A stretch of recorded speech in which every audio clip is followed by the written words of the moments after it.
Ya, shalom saudara. Ya, kita ketemu lagi ya. Ya, saya ingin melanjutkan ini ya, saudara, perenungan kita tentang penciptaan. Bisa mendekati akhir-akhir ya. Nah, saya ingin melanjutkan dari Kejadian pasal 3. Kejadian pasal 3 ayat 17 sampai 19, saudara. Oke, Kejadian 3 ayat 17 sampai 19 saya akan bacakan untuk kita semuanya. Lalu firman-Nya kepada manusia itu, Adam ya saudara ya, karena engkau mendengarkan perkataan istrimu dan memakan dari buah pohon yang telah kuperintahkan kepadamu, jangan makan daripadanya, maka terkutuklah tanah karena engkau. Dengan bersusah payah engkau akan mencari rezekimu dari tanah seumur hidupmu. Semak duri dan rumput duri yang akan dihasilkannya bagimu, dan tumbuh-tumbuhan di padang akan menjadi makananmu. Dengan berpeluh engkau akan mencari makananmu sampai engkau kembali lagi menjadi tanah, karena dari situlah engkau diambil. Sebab engkau debu dan engkau akan kembali menjadi debu. Saudara, ini setelah ular, kemudian Hawa ya saudara ya, terus Adam. Kalau kita perhatikan Adam dan Hawa ini ada perbedaannya saudara ya. Hawa itu dihukum sama Tuhan itu di dalam lingkup dunianya, lingkup dunia kecilnya. Dia seorang perempuan, dia dihukum dalam kodratnya sebagai seorang perempuan, ya kan? Dia akan mengandung, rasa sakitnya akan makin besar, ya kan? Waktu dia bertumbuh, mulai ada konsekuensi. Nah, tapi Adam ini beda lagi hukumannya, saudara ya. Jadi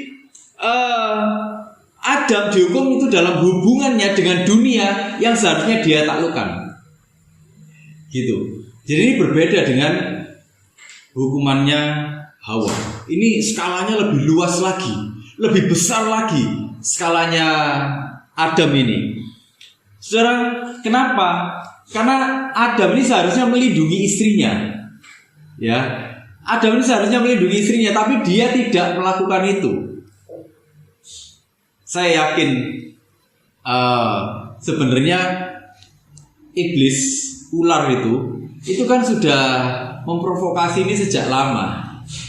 Tapi mungkin Adam sendiri juga entah dia tahu, entah nggak tahu, tapi mungkin juga tahu, gitu ya. Tapi mungkin terjadi pembiaran sampai akhirnya waktu Hawa menawarkan kepada Adam pun mau makan, gitu loh. Saya rasa Adam yang dia menerima perintah langsung dari Tuhan, ini dia menerima perintah langsung loh ya, untuk tidak memakan buah pengetahuan baik dan jahat. Tapi kenapa dia serta-merta mau memakan buah itu? Artinya apa? Ada sebenarnya itu proses yang intens, yang itu cukup lama. Adam tahu, tapi Adam mungkin ya sudahlah, mungkin seperti itu. Itulah kenapa waktu Hawa ngasih buah pengetahuan baik dan jahat untuk dimakan sama Adam makan. Kemudian waktu jatuh dalam dosa, apa yang terjadi? Adam menyalahkan istrinya, ya. Jadi Adam ini keliru. Kenapa? Karena dia tidak melindungi istrinya sebagaimana yang seharusnya. Jadi melindungi bukan hanya dalam konteks mencukupi dia, tapi melindungi dia dari tipu daya iblis. Karena dia terima perintah langsung dari Tuhan. Sudah seharusnya dia juga membimbing Hawa, tapi Adam nggak lakukan itu. Nah, Adam malah terbawa arus ketidaktaatan, ya, telah jatuh akhirnya. Nah, saudara, mulai dari situlah bumi akhirnya tunduk pada kesia-siaan, jatuh pada kesia-siaan, jatuh pada dosa yang merusak seluruh bumi, saudara. Itu mengalami sengsara. Seluruh bumi mengalami sengsara. Kenapa? Karena sejak saat itu kehidupan menjadi sulit. Nah, itu ya. Saya ingin bacakan di Roma 8, saudara, ayat 18 sampai 23. Roma 8 ayat 18 sampai 23. Saya bacakan ya. Sebab aku yakin bahwa penderitaan zaman sekarang ini tidak dapat dibandingkan dengan kemuliaan yang akan dinyatakan kepada kita. Lihat ya, penderitaan ya. Sebab dengan sangat rindu seluruh makhluk menantikan saat anak-anak Allah dinyatakan. Karena seluruh makhluk telah ditaklukkan kepada kesia-siaan, bukan oleh kehendaknya sendiri, tapi oleh kehendak Dia yang telah menaklukkannya. Tetapi dalam pengharapan, karena makhluk itu sendiri juga akan dimerdekakan dari perbudakan, kebinasaan, dan masuk ke dalam kemerdekaan, kemuliaan anak-anak Allah. Sebab kita tahu bahwa sampai sekarang segala makhluk sama-sama mengeluh dan sama-sama merasa sakit bersalin. Dan bukan hanya mereka saja, tapi kita yang telah menerima karunia sulung roh, kita juga mengeluh di dalam hati kita sambil menantikan pengangkatan sebagai anak, yaitu pembebasan tubuh kita. Saudara, artinya apa? Seluruh bumi ya, sejak saat itu, sejak manusia jatuh dalam dosa dan kemudian penghukuman sama Tuhan diumumkan, sejak saat itulah semua yang ada di bumi ini merasakan rasa sakit. Merasakan rasa sakit ya. Saudara, kalau kita perhatikan di dalam ayat ke-17 ya, dibilang gini. Maka terkutuklah tanah karena engkau, dengan bersusah payah engkau akan mencari rezekimu dari tanah seumur hidupmu. Semak duri dan rumput duri yang akan dihasilkannya bagimu, dan tumbuh-tumbuh di padang akan menjadi makananmu. Dengan berpeluh engkau akan mencari makananmu sampai engkau kembali lagi menjadi tanah. Ya, saudara, apa yang terjadi? Tuhan mengutuk tanahnya karena Adam jatuh dalam dosa. Artinya apa? Dosa itu kan merusak segala hal, saudara ya. Dosa merusak segala hal. Tuhan mengutuk tanah. Tanah itu apa? Tanah itu lahannya manusia untuk mendapatkan penghidupan. Dulu di Taman Eden, Adam dan Hawa itu mengelola tanah itu, ya kan? Mengelola tanah itu. Adam makan buah-buahan, makan tanaman-tanaman yang berbuah, yang berbiji, ya toh? Dibilang makan buah-buahan yang berbiji, tumbuh-tumbuhan yang berbiji, itu akan menjadi makananmu, ya kan? Adam dan juga Hawa mengusahakan semuanya, tapi sejak saat itu tanah itu menjadi terkutuk. Terkutuk itu yang bagaimana? Terkutuk itu lawannya berkat, saudara. Terkutuk itu lawan dari berkat. Jadi ini lahannya Adam untuk mencari penghidupan, itu dikutuk sama Tuhan. Jadi ini yang dikutuk bukan Adam disuruh kerja, bukan, saudara. Ya, banyak orang berpikir kan gini. Ada yang bilang gini, karena jatuh di dalam dosa, akhirnya Adam harus bekerja. Sebenarnya bukan. Bahkan di dalam Taman Eden pun Adam itu sebenarnya bekerja, saudara. Tapi level bekerjanya berbeda. Setelah jatuh di dalam dosa, karena tanah itu dikutuk, tanah itu punya kemandulan. Lahan-lahan itu punya kemandulan. Lahan-lahan itu punya kesusahan tersendiri untuk dikelola. Lahan-lahan itu tidak segera menghasilkan. Kadang sudah bekerja keras, tapi nggak ada hasilnya. Ya, lahan-lahan ini ditanami, direncanakan dengan baik, tapi hasilnya tidak sesuai dengan yang diharapkan. Itu namanya dikutuk. Dia kena hal-hal yang buruk. Manusia harus bekerja jauh lebih keras daripada di Taman Eden. Kalau di Taman Eden, saudara, itu penuh dengan sukacita. Dia bekerja tiap hari. Dia tiap hari mengelola, ada sukacita yang dia dapatkan. Karena waktu itu ada persekutuan dengan Tuhan. Dia menikmati semuanya.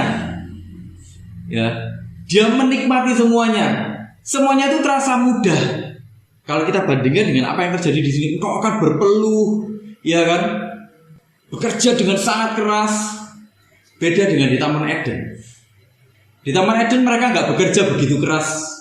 Mereka bekerjanya mungkin gini, dia bekerja sedikit, tapi hasilnya banyak. Dan hasilnya langsung keluar. Mungkin seperti itu. Kalau kita bandingkan dengan ayat ini, karena ayat ini menunjukkan bahwa bumi dikutuk, ya kan? Dengan bersusah payah. Artinya di Taman Eden mereka nggak bersusah payah. Semak duri dan rumput yang akan dihasilkan, Tumbuh-tumbuhan di padang akan menjadi makananmu. Padahal di Taman Eden gak seperti itu. Dengan berpeluh kau akan mencari makananmu. Di Taman Eden gak seperti itu. Santai kerjanya. Ya, itulah manusia harus bekerja dengan berpeluh. Manusia harus bekerja dengan sangat keras. Manusia juga harus bekerja di dalam duka cita. Sekarang siapa yang gak bekerja dengan keras, saudara? Ayo, ya kan? Seumur hidup, waktu kita berusaha mencukupkan diri kita sendiri, kita bergumul gak, saudara? Bergumul ya? Gak ada yang gak bergumul, saudara. Bener gak? Lu bahkan seorang ibu rumah tangga itu bergumul, saudara. Ya kan? Kalau sudah ngatur ini bumbu buat berapa hari, bener gak? Gue sih gak, saudara. Kadang saya baca-baca ya, ada ibu-ibu rumah tangga, suaminya ngasih uang belanja untuk makan, dia harus putar otak, saudara. Ya, katanya ada pernah saya baca 40.000 untuk satu hari. Makan apa? Katanya gitu. Ini mau masak apa ini? Gitu. Buang dia 40.000 satu hari. Sementara di rumahnya ada suami, istri, ada anak lagi, ya kan? Ada anak. Bingung nggak mikirnya?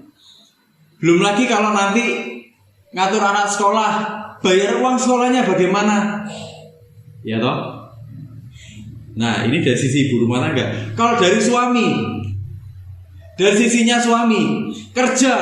Kalau kerjanya bisnis sendiri, kadang-kadang ditipu orang. Kadang-kadang jualan gak laku. Ini sudah promo-promo tapi gak laku-laku. Kadang bahkan ngalami kebangkrutan, saudara. Gak gampang ya. Kadang bisnis yang sana kok enak ya. Tapi aku loh, ini sudah tak lakoni semua. Kok ya gak bisa-bisa. Itu yang bisnis sendiri. Kalau kerja ikut orang, saudara, nanti dimaki-maki sama bosnya. Bener gak? Dimaki-maki sama bosnya, dibilang goblok kamu itu, gini aja gak bisa. Ini hati udah cemot-cemot, tapi butuh gitu ya. Hati ini rasanya emosi, saudara, menahan amarah. Tapi gimana, keluarga butuh untuk bayar cicilan, butuh untuk makan, anak masih butuh susu. Loh, ya kayak gitu. Bener gak? Susah ya hidup ini ya. Kerja sendiri susah, ikut orang susah. Iya toh? Berbeda dengan waktu di Taman Eden dulu. Artinya apa, saudara? Manusia itu jatuh dalam alam yang tidak bersahabat. Manusia itu jatuh di tempat di mana tanah itu kadang-kadang begitu dicangkul, bawahnya itu batu. Gak bisa untuk ditanami, gak bisa untuk diusahakan. Kalaupun bisa, itu harus berusaha dengan sangat keras. Kontras ya dengan apa yang terjadi di Taman Eden waktu itu. Tapi itulah, manusia harus tetap bekerja sesuai dengan kodratnya. Jadi gak ada ceritanya manusia harus malas-malasan. Enggak. Manusia gini, kalau kita perhatikan Alkitab dari awal sampai akhir, Alkitab itu selalu menentang kemalasan, saudara. Ya, memang tanah sudah dikutuk, tapi Alkitab tetap ngomong gak boleh malas. Di Amsal dibilang, hai pemalas, belajarlah pada semut. Ya kan, di 2 Tesalonika 3 ayat 10 dibilang, siapa tidak bekerja, jangan dia makan. Ya kan, Alkitab itu menentang bentuk-bentuk kemalasan. Pengkhotbah 9 ayat 10 bilang apa? Apapun yang dijumpai tanganmu itu dikerjakan, kerjakanlah itu sekuat tenagamu. Manusia harus bekerja sekalipun tanah itu sudah dikutuk. Tapi bekerjanya ini gak bisa leha-leha kayak dulu. Bekerja dengan sangat keras. Itulah kenapa kita sampai hari ini, saudara, sering melihat. Saudara, saya waktu di bandara di Singapura dulu itu, ya, kita melihat ada orang-orang yang sudah tua-tua itu dia bekerja. Jadi cleaning service. Jadi apa? Itulah perjuangan. Itulah kehidupan. Jangankan jauh-jauh di Singapura, saudara. Hari ini di Indonesia pun, saya kadang-kadang kalau lihat di IG itu ya, di IG di mana itu lihat ada orang-orang yang sudah umur 80 tahun bahkan. Mereka nggak dinafkahi oleh anaknya, ya. Mereka kerja, jualan buah. Itu buahnya cuma berapa biji, cuma apa? Cuma buat makan hari itu, saudara. Susah ya hidup ini ya. Susah hidup ini, saudara. Tapi itulah kodratnya manusia. Engkau tetap harus bekerja katanya. Gitu kan? Kenapa, saudara? Kenapa kita diperhadapkan dengan penderitaan yang seperti itu? Karena penderitaan ini sebenarnya adalah sebuah jalan supaya manusia itu menyadari betapa tanpa Tuhan segala sesuatu di dalam hidup itu akan menjadi sia-sia. Segala sesuatu akan menjadi tidak harmonis. Betapa tanpa Tuhan kau akan kehilangan kebahagiaan. Dan itu semua akan berujung kepada apa? Kebinasaan. Dengan kita menghayati penderitaan, saudara. Kalau kita ingat-ingat lagi, dengan kita menghayati kita pernah susah, gitu ya. Atau mungkin hari ini pun kita masih bergumul, kita akan tahu, ya Tuhan, aku manusia yang terbatas. Tuhan, kemampuanku terbatas, aku gak bisa apa-apa kalau tanpa Engkau. Dengan penderitaan, kita akan melihat batas-batas kekuatan kita. Dan waktu kita menyadari batas-batas kekuatan kita, kita akan menyadari ada Tuhan yang tanpa batas sebenarnya. Di situ loh. Jadi Tuhan ini sebenarnya, saudara, ini dia penuh kasih. Penuh kasihnya kenapa? Justru tanah itu dikutuk untuk menyadarkan manusia. Gitu loh. Tanah itu dikutuk untuk menyadarkan manusia. Itulah kenapa, saudara, waktu manusia menyadari bahwa dirinya sudah terbatas, manusia mulai mencari di luar dirinya siapa yang lebih hebat, siapa yang tanpa batas. Itulah kenapa kita melihat ada orang menyembah dewa-dewa. Bener gak, saudara? Ada orang yang butuh hujan, menyembah dewa hujan. Kalau kita lihat ya di film-film gitu, saudara ya, kita bisa lihat kan. Manusia menyembah dewa apa lagi? Waktu dia nelayan, dia menyembah dewa lautan. Kita lihat di mitologi itu ya, menyembah dewa lautan karena dia butuh bekerja dengan tenang di lautan, makanya dikasih persembahan supaya dia dapat rezeki terus, ya toh. Sebenarnya nggak beda dengan orang-orang Kristen hari-hari ini juga, saudara. Orang-orang Kristen hari-hari ini cari Tuhan, carinya apa coba, ayo? Iya kan? Carinya diberkati kan? Kesadarannya dia memang cari Tuhan, tapi sebenarnya yang dicari bukan Tuhannya. Yang dicari berkatnya. Padahal Tuhan itu ingin gini, dengan kamu memaknai penderitaan, dengan kamu memahami penderitaan di dalam hidupmu, dengan kamu memahami keterbatasan di dalam hidupmu, engkau akan tahu bahwa engkau membutuhkan aku. Dan waktu engkau tahu bahwa engkau membutuhkan aku, engkau akan mencapai kebahagiaan. Bahkan sekalipun engkau hidup di dunia yang tidak sempurna, bahkan sekalipun engkau sedang menghadapi pergumulan, engkau akan tetap merasakan ada kebahagiaan. Engkau akan tetap merasakan ada ketenangan. Engkau akan tahu bahwa aku yang mengatur segala sesuatunya. Engkau akan tahu bahwa aku mengontrol segala sesuatunya. Dan engkau tidak perlu takut dengan apa yang terjadi di dunia. Dunia dikuasai oleh dosa, tapi kita ini anak-anak Tuhan, ditebus. Kita tidak dikuasai oleh dosa. Hidup kita ini ada di tangan Tuhan, bukan di tangan dunia, bukan ada di tangan dosa yang menguasai dunia. Nah, ini loh perbedaannya, saudara. Itulah kenapa seorang Kristen yang sejati itu bisa menikmati hidupnya. Apapun yang terjadi di dalam hidupnya, entah dia sedang bergumul sekalipun, dia bisa menikmati hidupnya. Tandanya apa? Dia bisa bersyukur. Terima kasih Tuhan. Apapun yang terjadi hari ini, ternyata Engkau merencanakan kebaikan untuk hidupku. Tuhan, hari ini aku memang gak ngerti apa yang sebenarnya terjadi, tapi aku tahu Tuhan, jauh ke depan Engkau sudah merencanakan yang terbaik untuk hidupku. Nah itu, saudara ya. Saudara, dalam kodrat dosa, manusia itu cenderung menginginkan apa? Sesuatu yang mudah, ya kan? Kenapa? Sebenarnya di dalam rohnya manusia itu tahu. Dulu sebelum jatuh di dalam dosa, segala sesuatunya mudah di Taman Eden, saudara. Mereka bekerja, tapi itu mudah. Setelah jatuh di dalam dosa, semuanya jadi tidak mudah. Tapi orang-orang dengan kodrat dosanya, mereka berusaha mempermudah. Akhirnya apa yang terjadi? Waktu mereka berusaha mempermudah, Mereka menghalalkan segala cara. Korupsi nggak apa-apa, makan haknya orang lain nggak apa-apa, membunuh orang lain nggak apa-apa, nyingkirkan orang lain nggak apa-apa, nggak masalah. Melanggar integritas nggak apa-apa, nggak masalah. Yang penting aku untung, yang penting aku enak. Mereka berpikir apa? Dengan mereka bisa mendapatkan semuanya, mereka merasa memiliki semuanya. Waktu orang merasa memiliki semuanya sekarang ini, saudara, apa yang terjadi? Orang merasa bisa semena-mena, kan? Benar gak? Mereka merasa bahwa itu bisa jadi tempat berlindungnya mereka. Padahal enggak. Waktu orang merasa dia sehat-sehat saja. Aku olahraga kok. Tapi begitu dia jatuh sakit, saudara, dan dia nggak bisa bangun, apa yang terjadi? Runtuhkan hatinya. Waktu dia merasa uangnya bisa jadi tempat pengharapannya, apa yang terjadi? Waktu uang itu meninggalkan dia, yang fana itu meninggalkan dia, apa yang terjadi? Hancur hatinya, saudara. Hancur hidupnya.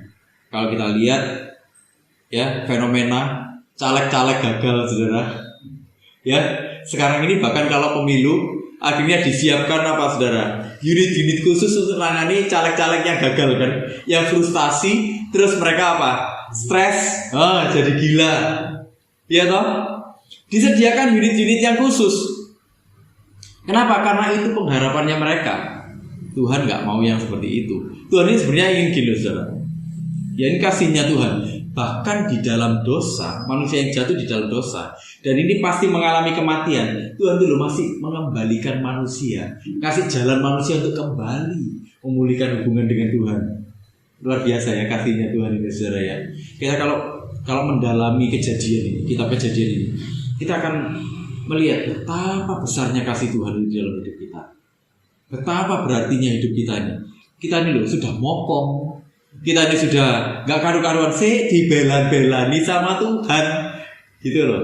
Kalau kita pikirkan kita aja, jangan nuduh Adam dan Hawa, saudara. Adam dan Hawa sudah jelas nakalnya ini. Ya, kalau kita pikirkan diri kita sendiri aja loh, saudara. Pernah gak sih kita gak berdosa, saudara? Pernah gak? Gak pernah ya. Pernah gak kita menyalahkan Tuhan, saudara? Pasti pernah, ya kan? Pernah gak kita protes sama Tuhan, saudara? Pernah. Ada gak, saudara, terbersit sekali aja di dalam hidup kita ingin meninggalkan Tuhan gara-gara beban yang terlalu berat? Ada yang enggak, tapi banyak yang iya, saudara. Ya, banyak yang iya. Minimal sekali di dalam hidupnya sempat terpikir, ya apa nek cari jalur alternatif. Gitu loh, saudara. Ya, itulah kenapa, saudara, saya ingin katakan gini, ketetapan Tuhan itu sudah final. Manusia harus bekerja keras. Manusia itu harus bekerja di dalam apa? Di dalam tekanan-tekanan. Saudara, sekarang ada nggak pekerjaan yang nggak ada tekanannya, saudara? Nggak ada ya. Jadi hamba Tuhan aja tekanannya banyak, saudara. Yang katanya orang kalau bilang hamba Tuhan itu dekat dengan yang maha kuasa, saudara ya. Tekanannya banyak, tingkat stresnya tinggi. Saya pernah ada satu artikel ya, saya diskusi gitu ya. Ada satu artikel katanya, kalau hamba Tuhan, pendeta itu dianggap satu pekerjaan. Pendeta itu tingkat stresnya yang nomor 1, saudara, ternyata. Saudara, pekerjaan-pekerjaan yang tingkat stresnya paling tinggi itu apa? Pekerjaan yang sifatnya jasa. Padahal orang selalu berpikir apa? Jasa itu enak, bener gak? Kerja jasa itu enak, modalnya kecil, bener gak? Banyak yang bilang gitu kan. Tapi ternyata jasa itu justru tingkat stresnya tinggi sekali, saudara. Nah itu loh, gak ada kerjaan yang enak-enakan gitu, saudara. Semua itu ada tekanannya. Ya, kalau dengar sharingnya Susuk Roni dulu ya, pengalamannya dulu waktu masih muda gitu ya. Gimana pengalamannya, seseru itu, saudara. Buat kita seru, tapi buat Susuk Roni waktu itu ngadepinnya deg-degan juga waktu itu. Horor juga, iya kan? Kita semua kalau ingat-ingat lagi kita kerja, iya ya, ternyata nggak ada yang enak-enakan juga ya. Semua ya kayak gitu. Itulah ketetapan dari Tuhan. Manusia bekerja dengan keras. Sama, bahkan ibu rumah tangga pun itu bekerja dengan keras. Ibu rumah tangga itu kerjanya 24 jam loh saudara.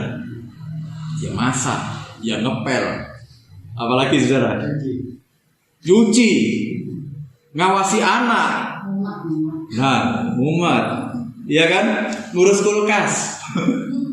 Loh iya loh, itu saya sudah, kalau di kulkas itu nggak ngerti, itu di mana nyimpennya itu nggak ngerti. Saya serahkan pada yang berwajib aja. Gitu saudara. Ya itulah. Jadi saudara, tapi inilah baiknya Tuhan, kita masih dikasih anugerah umum. Kalau manusia mau tekun, ya, kalau manusia mau tekun, manusia tetap akan menghasilkan buahnya. Manusia tetap akan menikmati sesuatu pada akhirnya. Sekalipun dunia ini sudah jadi keras, tapi akan ada anugerah yang dia nikmati, akan ada satu berkat yang dia nikmati. Mau orang percaya, mau orang nggak percaya, kalau dia tekun, dia akan menikmati sesuatu. Dia akan mendapatkan rezekinya.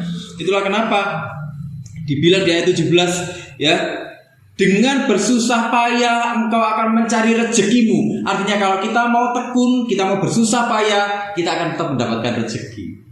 Ya, saudara ya. Itulah kenapa Alkitab sejak dari awal tuh sudah menentang kemalasan, saudara. Alkitab sejak dari awal tuh ingin anak-anak Tuhan tuh rajin semua, ya. Apapun yang dipercayakan rajin. Oke, saya akan lanjut di ayat 19, saudara.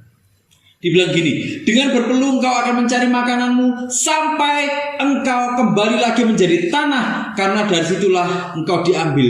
Sebab engkau debu dan engkau akan kembali menjadi debu. Ini ngomong soal kematian, saudara. Ya, dari debu kembali menjadi debu. Inilah batasnya manusia bekerja. Ya, inilah batasnya manusia berkarya.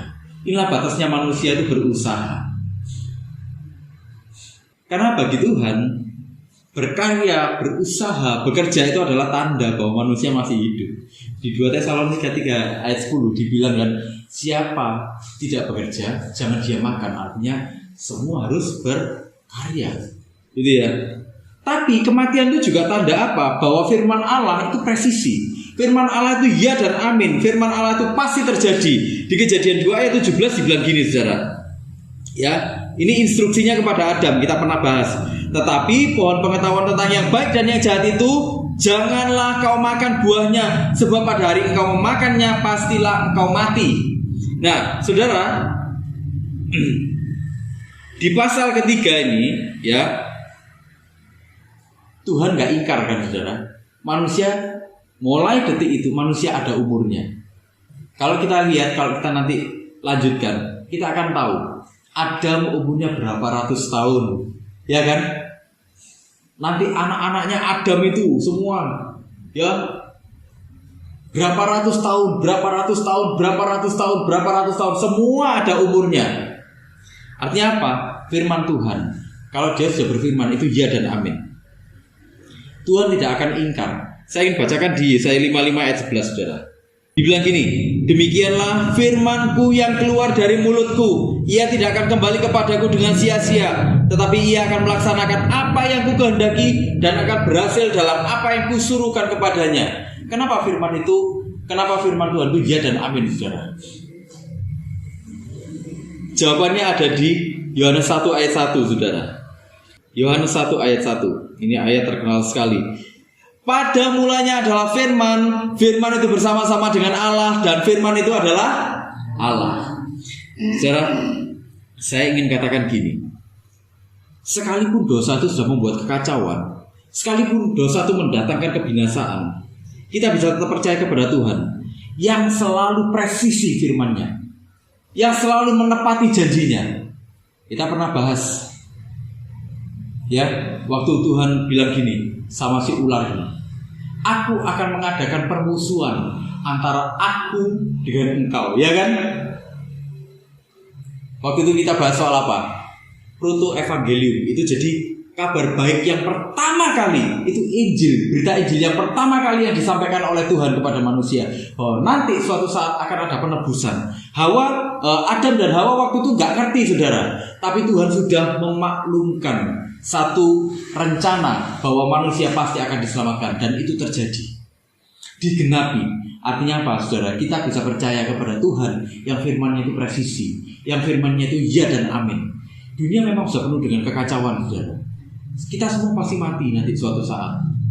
Ya, kita semua ini pasti ada batas edarnya. Ya toh? Bahkan bayi, jangankan bayi, waktu dia sudah jadi janin, saudara, di dalam kandungan, begitu dia jadi janin itu pun sudah ada masa edarnya, sudah ada masa kedaluarsanya, gitu loh. Sampai kapan dia hidup? Seperti itu, ya. Tapi meskipun dunia ini sudah dipenuhi dengan hal seperti itu, tapi kuasa Tuhan tidak akan pernah berubah.